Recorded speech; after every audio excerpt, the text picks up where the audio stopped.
begin Retrospect this week in 1992. Now, Halloween wasn't the only focus this week, as the Royal Commission on Aboriginal Peoples makes a stop in North Battleford.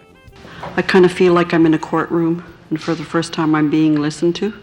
But I'm very thankful that I have the opportunity to speak and being heard. Called A Time to Talk, A Time to Listen. The Royal Commission on Aboriginal Peoples took their second round of talks to North Battleford yesterday. Former First Nations leader George Erasmus and past Saskatchewan Premier Alan Blakeney acted as commissioners, and both had a chance to listen to the concerns surrounding Native issues. An elder of the Muskeg Lake Reserve spoke of the high population of Natives in young offender centres. Majority of kids in the place is Natives. Twice I've been there, and once I saw two little white guys. The rest were Natives, and it really hurt my feelings. And Sask Native Addictions representative Margaret Ruda told the Commission non-Natives in the justice system should get involved in Native traditions. And maybe sometimes having a healing circle together with these people would open a door so that we don't feel like we're being judged because we're different. Just 4 days after Canadians rejected the Constitutional Accord, the Commission is also addressing the issue of Native self-government. And for presenter Gary LaPlante, the government is moving too quickly on the issue. The Indians are being herded into as something like the buffalo were into a buffalo jump, you know? I know we've been, Aboriginal self-government is a concept that's been talked about for a long time, but still I think when they look at the concept of time, they don't look at a decade or a few years. But members of the Confederation of Tribal Nations think Natives have the sole responsibility of planning their future government. That in a sense the agenda needs to be set by First Nations now, not the other way around. Not waiting for further First Ministers meetings, not waiting for national initiatives and further round tables. That it really comes back to where it has been in the long run, historically, in the lapse in First Nations peoples. The Commission is also trying to hear concerns of non-Natives. Battleford's MLA Doug Anguish spoke to the Commission over concerns surrounding a logging blockade near Meadow Lake. Anguish says the Commission should look at ways to resolve clashes between traditional and non-traditional Natives.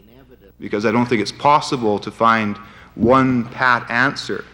What I would hope would happen out of the Royal Commission is that there be some type of a framework developed for a process that as many people as possible have confidence in that the process will work for them. After the presentation, George Erasmus said non-Natives are taking steps towards accepting Aboriginal peoples and their culture, but he feels the move isn't going quickly enough. But I think what's needed is a much faster approach to change, because the impact of old policies, bad policies, whether they were Christian church or government, is still very much being felt and moving its way through the Aboriginal community. The Commission will publish its findings this December. The second round of talks begin in March. In North Battleford, Darcy Modine, NewsHour. And now we fast forward to 1997 with the border city getting ready for spooky season. Halloween's here again, and it seems like a million events were taking place all around town. Here's a look at some. Over at Lloyd Comp High School, there was fortune telling for the students. At first, they were a bit skeptical, but after a while, they seemed to take it a bit more serious. And later on at the school, there was a costume judging. Many famous faces showed up, like the Spice Girls, the Simpsons, a couple of beautiful blondes, and this guy. Man, that's gotta stink. Well, some houses around town have gone through great lengths to be extra spooky tonight. It's kind of hard to tell, though, who's having more fun here, the kids or the grown-ups. Driving around Lloydminster, you'll notice the lawns covered in holiday spirit.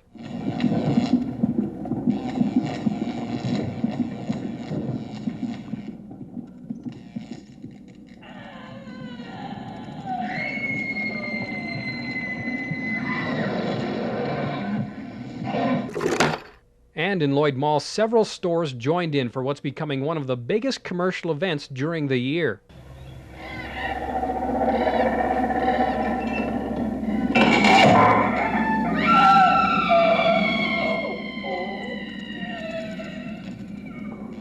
We're inviting everybody to come down to the Bar Colony Heritage Center between 6 and 10 p.m. and we're having a Freaky Friday event. And we're having a haunted house, a treasure hunt with Halloween candies, bobbing for apples, creepy crafts, and spooky movies. Richard Ozero, NewsHour. And that's it for our look back at this week in Retrospect.